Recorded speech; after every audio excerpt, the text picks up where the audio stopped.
বাংলাদেশের রাজনৈতিক ইতিহাসের সঙ্গে যে কজন ব্যক্তিত্বের জীবন গভীরভাবে সম্পৃক্ত, বেগম খালেদা জিয়া তাদের অন্যতম।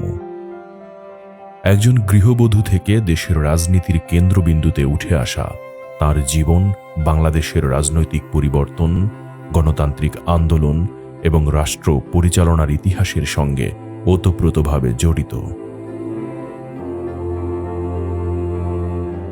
এদেশের গণতন্ত্রের বিভিন্ন বাক, আন্দোলন, সংগ্রাম ও রাজনৈতিক উত্তরণের গুরুত্বপূর্ণ সময়ে তিনি নেতৃত্বের ভূমিকা পালন করেছেন।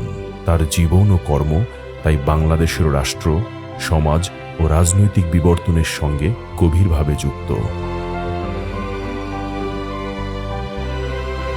আজকের এই দিনে বাংলাদেশের ইতিহাসের এই মহীয়সী নারী, আপোষহীন রাজনৈতিক ব্যক্তিত্ব বেগম খালেদা জিয়ার প্রতি শ্রদ্ধা জানাই।